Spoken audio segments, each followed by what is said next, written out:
Il 1866 consegna a Udine buona parte del Friuli al Regno d'Italia.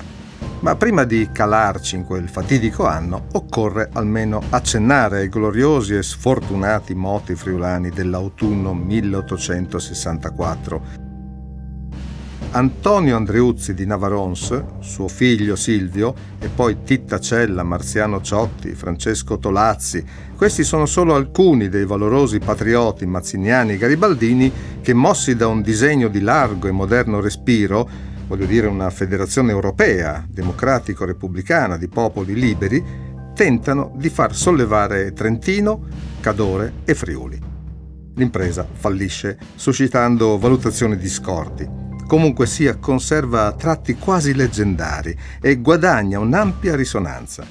Basti dire che un anno dopo Luigi Mercantini, autore di componimenti quali l'Inno di Garibaldi e La spigolatrice di Sapri, la immortalerà nel poema Le rupi del Dodismala.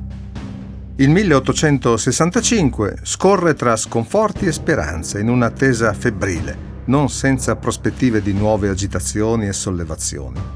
Nondimeno, la questione veneta è sempre più al centro dei colloqui fra le diplomazie europee, suscitando l'interesse della popolazione verso una soluzione dall'esterno. Ed è proprio nel crescente contrasto fra l'Austria e la Prussia che va collocata nel 1866 l'alleanza fra quest'ultima e l'Italia. È il preludio della terza guerra d'indipendenza, che comincia quando l'Italia stessa, dopo l'inizio delle ostilità fra austriaci e prussiani, dichiara guerra ai primi, è il 20 giugno.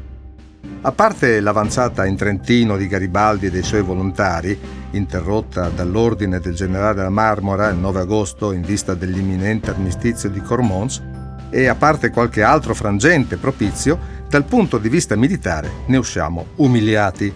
Sconfitte di Custoza 24 giugno, di Lissa 20 luglio. È solo grazie alla vittoria prussiana a Sadova il 3 luglio e alla mediazione di Napoleone III che otterremo dall'Austria il Veneto e il Friuli centro-occidentale. Intanto gli austriaci, più preoccupati per altri fronti di guerra, iniziano ad andarsene, mentre delegati udinesi si recano a Rovigo per omaggiare il re d'Italia. A Udine, il 24 luglio, distrutte le insegne austriache, viene issato il tricolore sul castello. Il 25 entrano in città i primi soldati italiani, i lancieri d'Aosta, e finalmente il 26 le truppe del generale Cialdini. La rivista friulana annuncia: l'odiosa dominazione austriaca è caduta fra l'esecrazione universale e auspica uno splendido, grande avvenire ci si schiude dinanzi.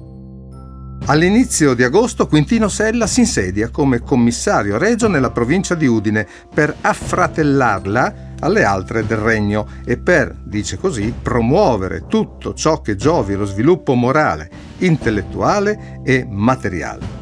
Rimarrà per oltre 4 mesi, fronteggiando nuove pressioni asburgiche e lasciando un buon ricordo nonostante notevoli difficoltà che riguardano una realtà complessa, periferica, economicamente fragile. Nel frattempo, Prussia e Austria firmano l'armistizio, ma lasciano in sospeso la situazione dell'Italia, la quale, incapace di continuare da sola, il 12 agosto stipula a Cormons l'armistizio con l'Austria, congelando la situazione militare in atto con gli italiani fino alle porte di Gradisca. Per il momento rimangono gli austriaci comuni quali Tolmezzo, Moggio, Gemona, Tarcento, Cividale. Non ho mai più versato lacrime tanto cocenti, scriverà Caterina Percoto.